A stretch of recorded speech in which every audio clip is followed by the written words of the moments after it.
New York City Voices was a project of Ken Steele's. Ken Steele was a mental health advocate of renown. And in 1995 he started New York City Voices when he was a patient at the Park Slope Center for Mental Health in Brooklyn. The newsletter was only one page, double-sided at the time, and he invited patients from the clinic to write for the newsletter. And that was in 1995. A couple of years later, 1997, Ken created a big cooperation with a giant pharmaceutical corporation called Janssen, which funded his projects. In 1997, the newsletter from a one-page newsletter became a 36-page newsletter with funding from a pharmaceutical corporation called Janssen. And the newsletter reached 15,000 people instead of just a handful of people at the Park Slope Center for Mental Health.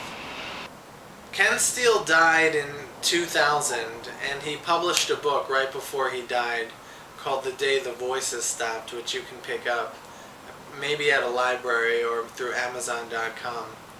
Anyway, after he died, I was the one who took up the mantle of New York City Voices because that's what he trained me to do for 2 years. And for the next 8 years, I became heavily involved in production of the newspaper.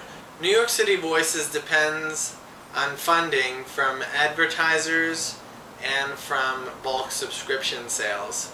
So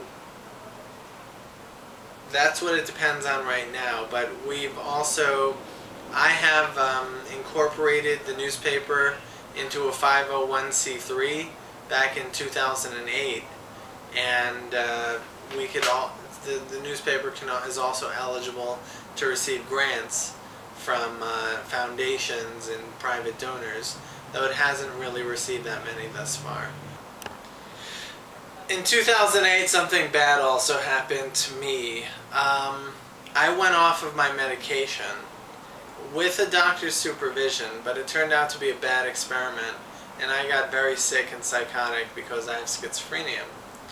And when I was sick, I lost my position with City Voices because I was behaving very erratically and behaving badly. So a board of directors took charge of the newspaper and hired Angela Cirio to be the editor-in-chief. And she did a decent job and produced 2 issues. New York City Voices has done some remarkable work in terms of what we published. When A Beautiful Mind came out, that was big news, and we covered that. And I actually met Sylvia Nasser at one of the functions in mental health where she received an award for her book. And I met John Nash at a cocktail reception where he was being awarded. And City Voices covered that. City Voices covered Jessica Lynch, who was the out of the closet in terms of her mental health, New York State Miss New York State pageant winner. She went on to place 15th or 12th in the National Miss America contest. We also interviewed Jessica Yu, who was the Academy Award-winning documentarian for The Living Museum, and we also interviewed Electro Boy Andy Berman when he came out with his, electrifying book Electro Boy and was touring the country. My name is Yasmin Kamil. I am the current editor of New York City Voices. My first issue was the summer of 2010 issue. And before me, the editor was Angela Cirio, who had the job for a little over a year, which means 4 issues.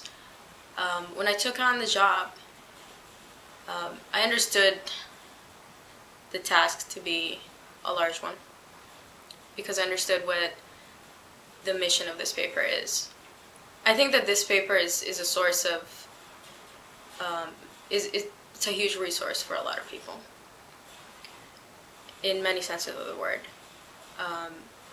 Not only does it provide a vast amount of information that people need to have, but it also provides a way for them to have their voice heard.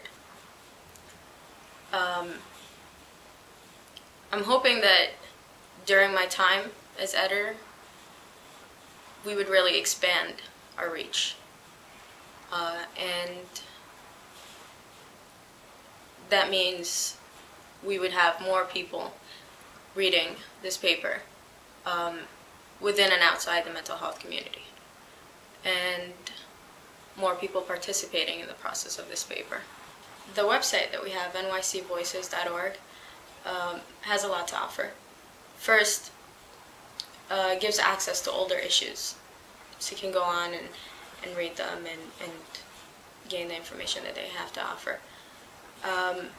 Second, they're part of how we're reaching out and trying to get ourselves noticed and have people hear of us and learn about what we do.